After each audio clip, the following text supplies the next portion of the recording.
Hello guys, Yamayu Saku here, and holy crap, it has been way too long since I've made a recording for anything. My schedule has sucked.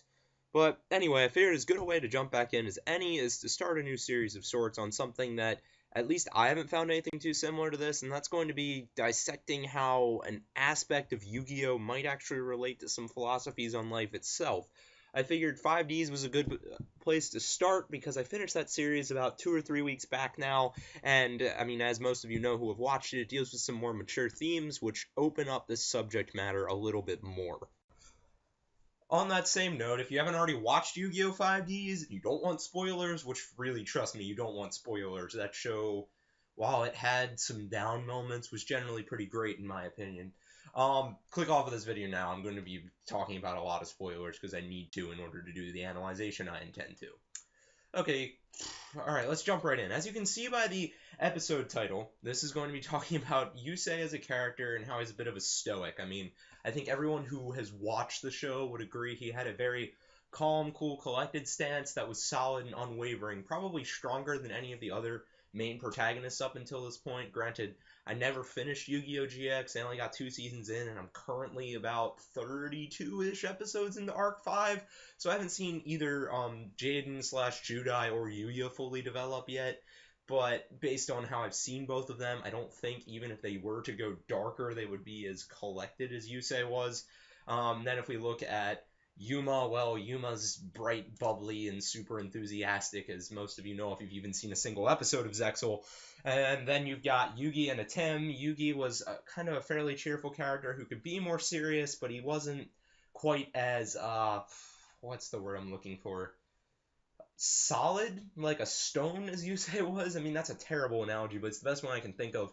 And then we've got Atem, who obviously had a darker side that could get angrier than I think we ever really saw Yusei. Yusei got frustrated, but I think the only major emotional breakdown we ever saw from him that was full of outward, like, strong expression would have been against Rutger Godwin, and that was when he absolutely broke down to his knees, completely fed up with himself, which I think is a key point.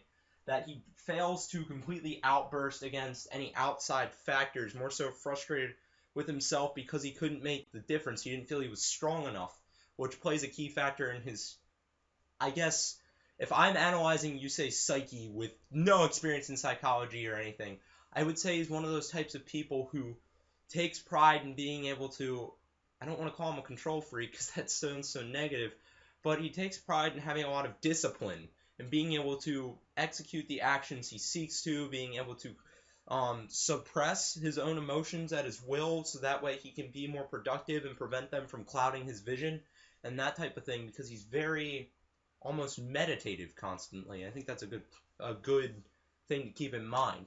Now, the reason I point out the fact that how Yusei compares to the other protagonists is I would argue, based off what I know of the shows, Yusei had the most impactful movement of any of the main protags. Yes, all of them successfully saved the world on several occasions from any number of different antagonists, but the one thing Yusei did that separated him, as well as the other thing that separates him being his stoicism, was that he actually didn't just prevent the world he was living in from losing its current state of normal. He drastically improved all the people within an entire city's normal. He reunited the city with Satellite. He successfully, at least it's implied by the end of 5Ds, changed the future so that Moment is no longer going to spin in reverse, causing the Mech Lord apocalypse. He managed to give everyone in that city hope and kind of a symbol of something to look for that can protect the world, because they all witnessed everything that was falling apart around them. And on that same note, he had the same impact on the characters around him that all the other protagonists did. He inspired them to constantly chase their dreams and consider that they can decide their own future. Now, does that relate to the other factor that distinguishes him being his stoicism? Well, maybe. I would certainly argue Yusei's the most disciplined of any of the characters. Yuma certainly gets lost in his stubbornness to be strictly independent and not take advice, and that costs him duels on several occasions. Jaden fails to take anything seriously from what I've seen, which I think, at times at least, costs him some of the impact he has on other people. A Tim loses himself to darkness. Yugi lacks confidence.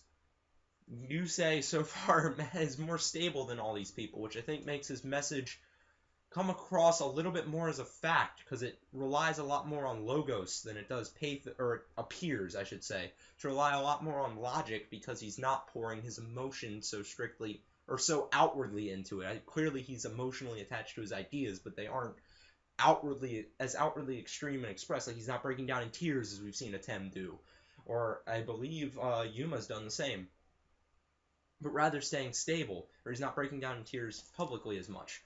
And then if we even look at Yugioh, from what I've seen of him so far, I mean, he's got that entertainment style. Not that that has any less of an impact, but if you're trying to carry a serious message to people, it doesn't work for everyone. Yusei seemed to have a universal appeal by the end of 5D's because of that stoic personality, and I think people also continue to take him seriously because he was a reluctant celebrity. He became a symbol of hope, but he never fully embraced it. He lived very humbly, even after he won the opening tournament of the show. And afterwards, it's shown that he's probably going to continue to live humbly. I mean, he's talking to Ushio at the end, and he's standing over the pole, and he's like, I'm just excited to see what I can do for the city. He's not talking about doing anything for himself. And what's he doing when we see him in the first flash forward? He's working on the moment particle. He continues to push himself forward because he's got that self-meditation, that stoicism. So is that a good way to live your life? Well, it certainly could be. I'm really trying not to preach about how to live life or anything. I'm just analyzing messages Yu-Gi-Oh! May be sending. And I would certainly argue Yusei being a stoic is probably the one who's gotten the most done as a protagonist in 5D's. Granted, 5D's probably covers the greatest time distance, but of any of the shows, which puts him at an advantage to begin with. But, I mean, he did have such a strong impact, and I think his character is indisputably immovable, and he would fight without wavering for a cause, as long as he believes it's just. When I think most of the other characters have at least something you can shake in their foundation. And yet again, that ties back to his stoicism seeming to be the main character trait that distinguishes him from all the others. Now that we've talked a little bit about the huge pro of Yusei's stoicism, let's talk about the primary con.